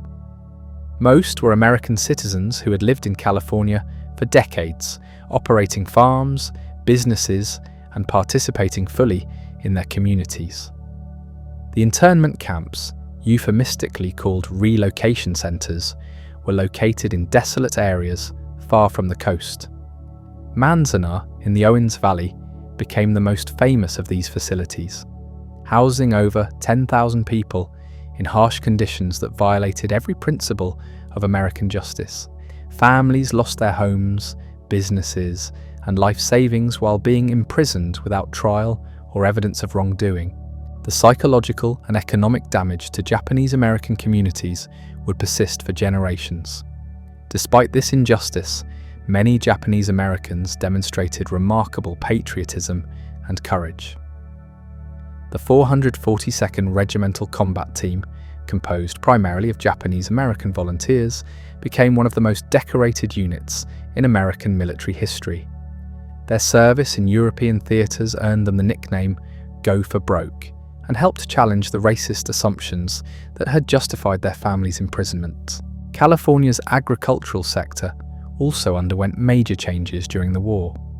The loss of Japanese American farmers, who had been particularly successful in truck farming and specialty crops, created temporary disruptions in production. However, the enormous demand for food from military forces and defense workers drove agricultural expansion into new areas and crops. The Bracero program brought hundreds of thousands of Mexican workers to California farms to address labor shortages created by military mobilization. This guest worker program, which lasted until 1964, established migration patterns and labor relationships that would profoundly influence California agriculture for decades. The program also highlighted the complex relationship between California and Mexico that had existed since the Gold Rush era. Military training facilities transformed vast areas of California into bases that prepared millions of American servicemen for combat in the Pacific Theater. Camp Pendleton, established in 1942, became one of the largest Marine Corps bases in the world. The Mojave Desert was converted into training grounds where tank crews and infantry units prepared for desert warfare in North Africa and the Pacific Islands. The entertainment industry adapted to wartime conditions by producing films that supported the war effort while maintaining Hollywood's commercial success. Stars like Clark Gable, Jimmy Stewart, and Henry Fonda actually served in combat roles, while studios produced training films, propaganda movies, and entertainment for troops overseas. The industry's contribution to morale both at home and abroad was immeasurable. Technological innovation accelerated dramatically as California's universities and research institutions focused on military applications. The California Institute of Technology became a center for rocket and jet engine development, while the University of California's Radiation Laboratory pioneered nuclear research. These wartime innovations would provide the foundation for California's post-war emergence as a center of high-technology industries. The development of radar, sonar, and early computer technologies in California laboratories would prove as important as traditional military hardware. The state's combination of research universities, private industry, and military contracts created an innovation ecosystem that would continue to drive technological advancement long after the war ended. This pattern of government-funded research leading to commercial applications would become a defining characteristic of California's economy. Women's roles in California society were permanently altered by their wartime experiences. Rosie the Riveter became an iconic symbol of women's contribution to the war effort. But the reality was that women proved themselves capable in virtually every aspect of industrial production. Though many women left the workforce after the war, their demonstrated competence had shattered traditional assumptions about gender roles and capabilities. The war years also saw significant advances in civil rights, though progress was uneven and often limited. The Fair Employment Practices Committee, established to prevent discrimination in defence industries, opened job opportunities for minority workers that had previously been closed. African American workers gained access to skilled positions and union membership that provided pathways to middle-class status previously unavailable. California's ports became crucial links in the Pacific supply chain that sustained Allied forces across the vast Pacific theater. The Port of Los Angeles and San Francisco Bay handled enormous volumes of military cargo, while new facilities were constructed to support naval operations. The state's strategic location made it the primary staging area for the Pacific War, cementing its importance in American military planning. The end of the war, in 1945, brought new challenges as California faced the transition from wartime to peacetime economy. Defense contracts were cancelled, military personnel were discharged, and the massive wartime workforce faced an uncertain future. Many predicted economic collapse and mass unemployment as the artificial wartime boom ended. Instead, California experienced continued growth and prosperity that exceeded even wartime levels. Veterans used GI Bill benefits to attend California universities in unprecedented numbers, creating a highly educated workforce that would drive post-war innovation. The aerospace industry transitioned from military to civilian applications, while new industries emerged to serve growing consumer demand. The suburban development that characterized post-war America found its most extreme expression in California. Developers like William Levitt applied mass production techniques to housing construction, creating entire communities of affordable homes for returning veterans and defense workers who had decided to stay in California. These suburban developments, with their emphasis on single-family homes, automobiles, and shopping centers, would become the model for American residential development nationwide. The freeway system that began construction in the late 1940s represented the most ambitious transportation project since the Transcontinental Railroad. These limited-access highways were designed to connect California's sprawling metropolitan areas while accommodating the automobile-centered lifestyle that was becoming synonymous with California living. The freeways would reshape urban development patterns and influence transportation policy across the nation. Higher education expanded dramatically in the post-war period as California invested heavily in universities and colleges to serve its growing population. The University of California system added new campuses, while the California State College system was established to provide broader access to higher education. Community colleges were developed to serve local communities and provide vocational training for California's evolving economy. The entertainment industry emerged from the war stronger than ever, with new technologies like television creating additional opportunities for content production. Hollywood's dominance of global entertainment was unchallenged, while the star system reached new heights of influence and profitability. The industry's economic impact extended far beyond direct employment, as entertainment became one of California's most recognizable exports worldwide. Immigration patterns established during the war years continued into the post-war period. California's reputation for opportunity and pleasant living attracted settlers from across the nation and around the world. The state's population growth during the 1940s and 1950s was the most rapid in American history, transforming California from the fifth most populous state to the second largest by 1960. The Cold War brought new military contracts and technological challenges that continued California's role as a center of defense production and innovation.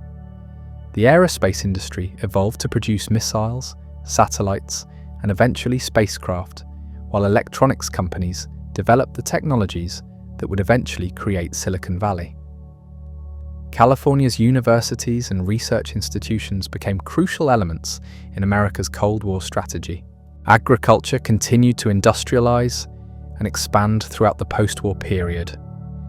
The Central Valley became one of the world's most productive farming regions, using scientific methods, mechanization, and irrigation systems that maximized yields while reducing labor costs.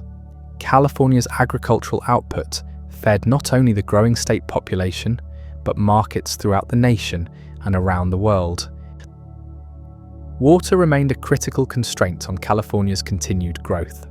The Central Valley Project and the California State Water Project represented massive engineering undertakings that moved water hundreds of miles from northern rivers to southern cities and farms. These projects enabled continued population growth and agricultural expansion, but also created environmental and political conflicts that persist today. The environmental movement found some of its earliest expression in California, as residents began to recognize the costs of rapid development and industrialization. Air pollution in Los Angeles became a visible symbol of environmental degradation, while the loss of natural habitats raised concerns about the long-term consequences of unlimited growth. These environmental concerns would eventually influence development patterns and government policies throughout the state. Labor relations evolved significantly during the post-war period, as unions sought to maintain wartime gains while adapting to peacetime conditions. The United Auto Workers, International Association of Machinists, and other industrial unions became powerful forces in California politics and economics. However, the passage of right-to-work laws and the decline of manufacturing employment would eventually reduce union influence in many sectors. The cultural impact of California's wartime transformation extended far beyond the state's borders. The migration of millions of Americans to California during and after the war spread California's lifestyle, values, and innovations throughout the nation. California became synonymous with modernity, opportunity, and the American dream, influencing everything from architecture to popular music. Social tensions accompanied rapid growth and demographic change.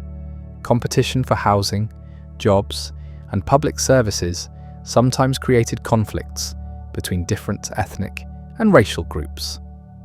The Zoot Suit riots of 1943 in Los Angeles highlighted tensions between Mexican-American youth and military personnel, while housing discrimination limited opportunities for minority families despite their contributions to the war effort. The technological revolution that began during World War II accelerated throughout the post-war period. California's combination of defense contracts, research universities, and entrepreneurial culture created conditions ideal for innovation. The development of transistors, integrated circuits, and early computers would eventually lead to the creation of Silicon Valley and establish California as the global center of the technology industry. By 1960, California had been transformed from a primarily agricultural state into a diversified economy that led the nation in aerospace, entertainment, agriculture, and emerging technology industries. The state's population had tripled since 1940, reaching nearly 16 million people who represented every region of the United States and many countries around the world. The foundation had been laid for California's emergence as a global economic power that would rival entire nations in its influence and productivity.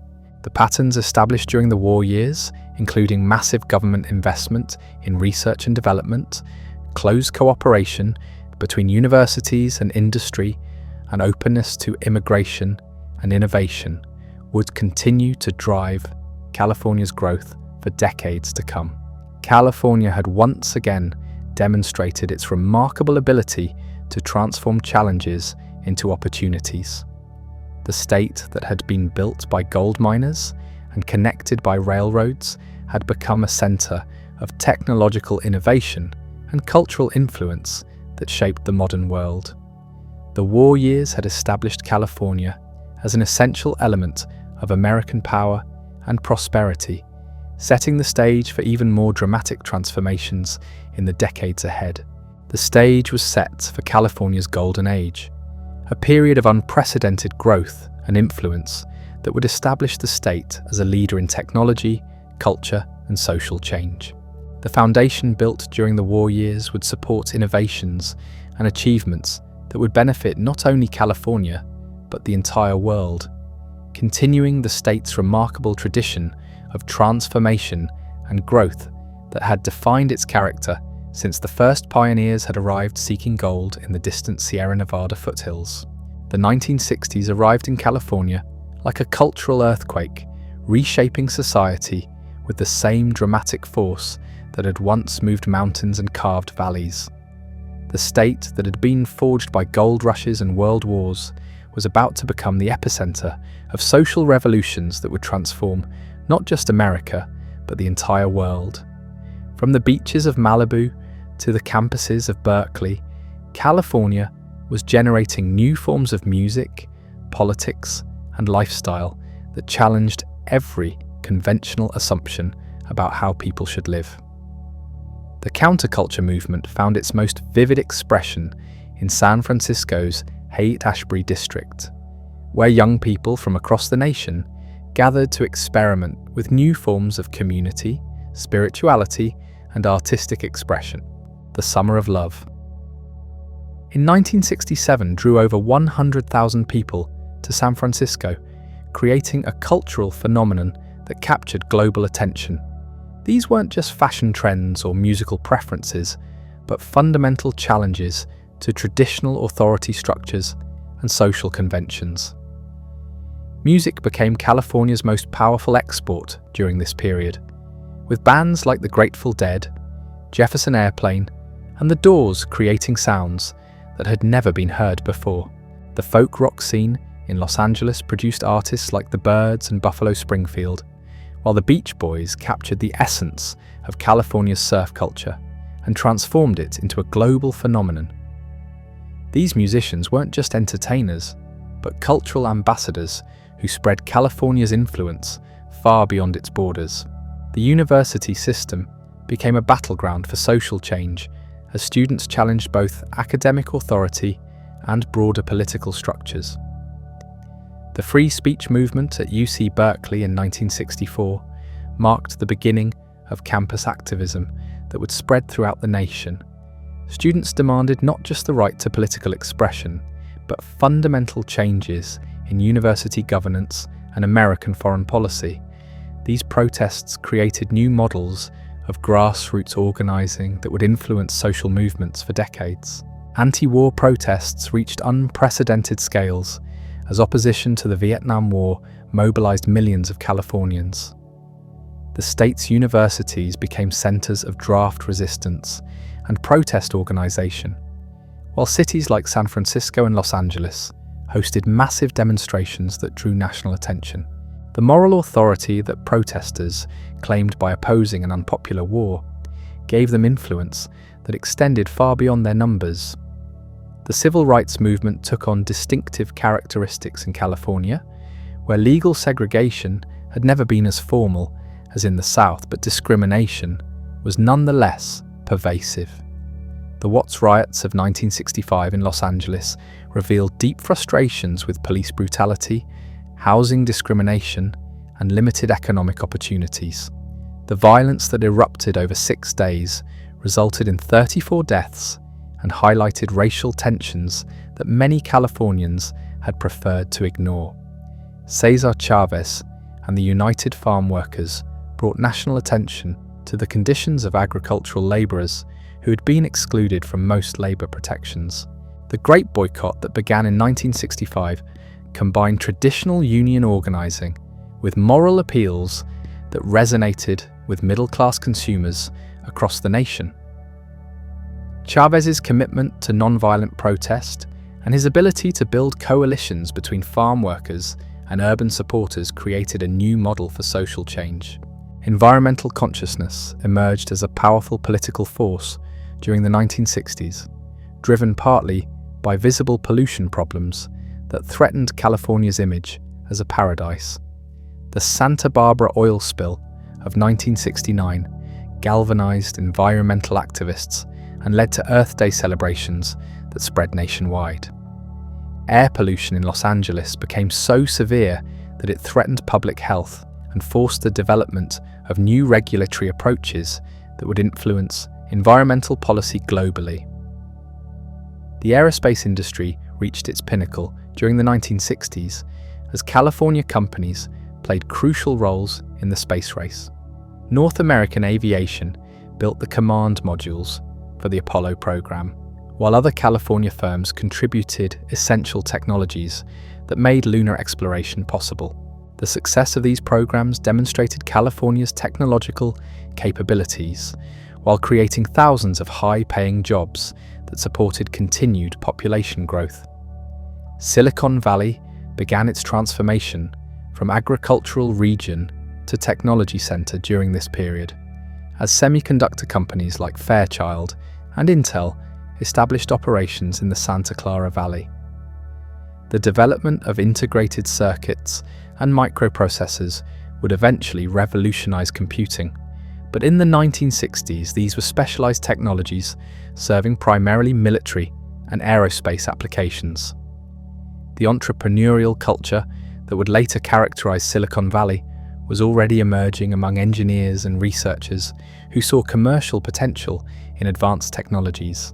Higher education expansion continued at breakneck pace as California struggled to accommodate the baby boom generation's demand for college access. The California Master Plan for Higher Education, adopted in 1960, created a three-tier system that promised college education for every qualified student. This commitment to broad access would make California's universities among the world's largest and most influential, while creating the educated workforce that would drive future economic growth. Immigration patterns shifted dramatically during the 1960s, as new federal laws eliminated national origin quotas that had restricted Asian immigration for decades. The Immigration Act of 1965 opened opportunities for skilled immigrants from Asia, Latin America, and other regions previously excluded from American immigration.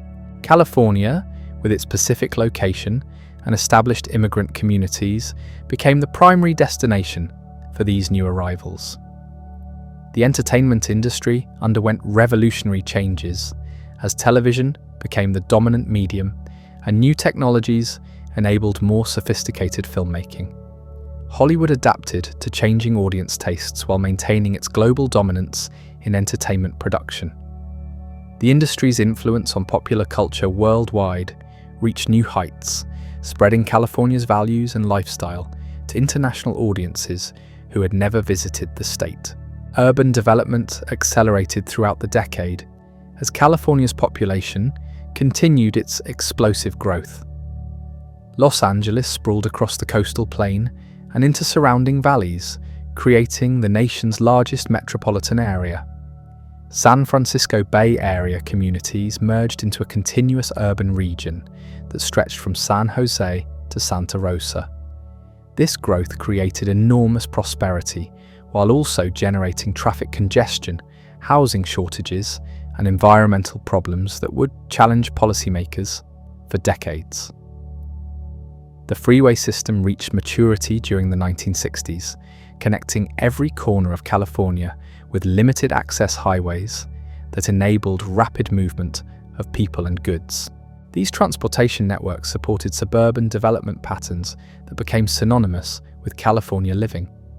The automobile-centered lifestyle that freeways enabled would influence urban planning throughout the world, while creating air quality problems that required innovative solutions.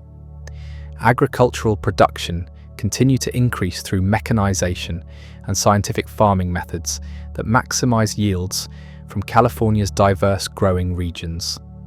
The Central Valley became one of the world's most productive farming areas, while specialty crops in coastal regions supplied gourmet markets throughout the nation. California's agricultural success created wealth that supported urban development, while raising concerns about environmental sustainability and worker rights. Water projects reached unprecedented scales as growing populations and expanding agriculture demanded ever larger supplies from distant sources. The California Aqueduct, completed during the 1960s, moved water over 400 miles from northern rivers to southern cities and farms.